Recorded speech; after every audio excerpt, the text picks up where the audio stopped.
Good morning mga ka-broom-broom. Ngayon ang topic natin, yung panel, yung kung bakit mayroong total, trip A, tsaka trip B. Ngayon ipapaliwanag ko sa inyo kung paano gamitin yun. At yung iba alam naman yun, pero try ko pa rin ituro para sa hindi nakakaalam, para sa mga bibili pa lang. Depende sa inyo kung paano nyo gamitin, no? Okay, tara, matuto tayo. Ito mga ka-broom-broom, no? Itong trip A na yan, ayan yung sa gas ko.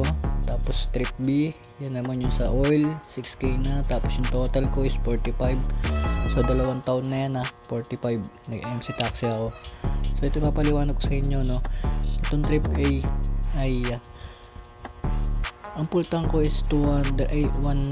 So pumapalo ko kung wala akong sakay, MC taxi ako. Kung normal lang yung takbo ko, napapaabot ko siya ng 190. So kung may sakay ako, nag-MC taxi ako, napapaabot ko lang siya ng 180 plus. Pero depende pa rin kung raratrat kayo, mapapaabot nyo lang ng 160 yan, 170 kung rumaratrat kayo. Kung tamang takbo lang, kaya ng 180 yan. Itong trip B naman, dyan ako bumabase sa oil. So mga ka-broom-broom, nire-reset ko pala yan kapag bago yung oil ko, ginagawa ko 0-0 yan. Pag magre-reset ka pala is didiinan mo lang yan, so magsi-0-0 yan. So ang oil ko nga pala na binibili guys, yung fully synthetic or synthetic base, no, na kayang tumakbo ng 10,000 kilometer ang oil. So hindi ko naman na pinapaabot ng 10,000 yan, no. So ang nilalagay ko lang dyan is 800 ml. So pag naka 3K na ako, yung 200 ml sinaling ko ulit, bali 1 litro na, no. So ayan, nireset ko yung sa gas, 0-0 na ulit. Tsaka yung oil, wag nyo muna isi-0 yan hanggat hindi pa kayo nag-change oil, no, para mayroon kayong limit, para makita nyo kung kailan kayo mag-change oil. Ang sa akin, gagawin ko pang 8K yan bago ako mag-change oil, kasi para sulitin natin yung benefits na nakalagay dun sa galon, no.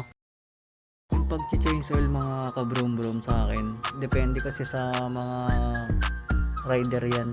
Kasi ako, ang binibili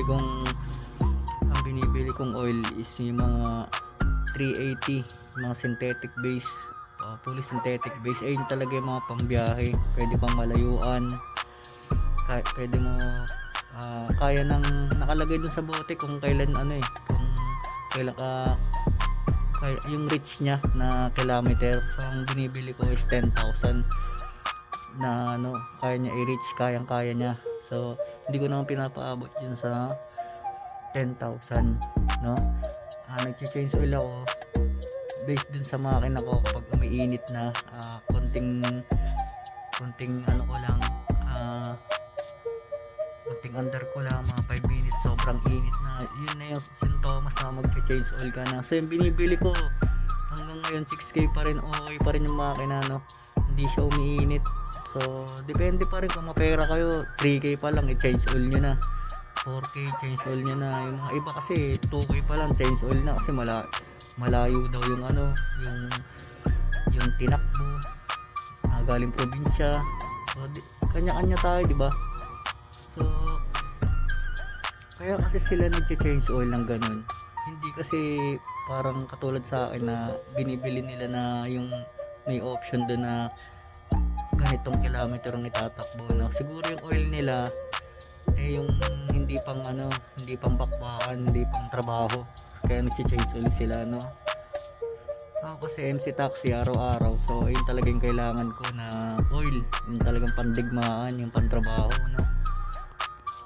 So ang dami ko ng marami na akong sinubukan na branded naman pero mura, no. Hindi talaga sa akin umuubra kasi MC taxi nga kumbaga walang pahinga buong hapon talagang bumabakbak ko Ang nangyayari kasi kapag bumibili ako ng mga mumurahin pero branded naman,